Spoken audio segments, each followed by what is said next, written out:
आहे रासायनिक प्रकाश बनवण्याचा प्रयोग। तो करण्यासाठी आपल्याला लागेल 2 रसायनांची जोडी असलेली लाईट स्टिक। ही लाईट स्टिक ट्रेकिंगला जाणारे लोक रात्री तंबूत उजेडासाठी वापरतात।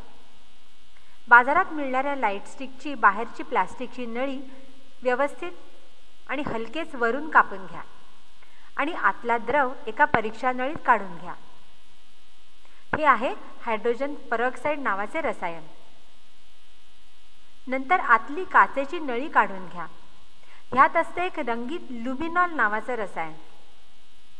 अतिशय खबरदारी घेऊन ही नळी कापून घ्या आणि आतलं लुमिनॉल दुसऱ्या परीक्षा नळीत काढून घ्या। पारदर्शक द्रव आहे हायड्रोजन पेरॉक्साइड आणि रंगीत गुलाबी द्रव आहे लुमिनॉल। आता हायड्रोजन पेरॉक्साइड लुमिनॉलमध्ये ओता आणि परीक्षा नळीतलं मिश्रण नीट हलवून घ्या। आणि बघा काय गंमत होते ते, अचानक या मिश्रणातून प्रकाश येऊ लागतो आणि हा प्रकाश जवळजवळ 8 तास चालू राहतो। आहे की नाही मजेदार प्रयोग? अगदी उन्हा पावसातही ट्रेकिंग करणाऱ्यांना ही लाईट स्टिक अतिशय उपयुक्त आहे। पावसाने विझायला नको आणि ज्योतीमुळे आग लागण्याचीही भीती नको।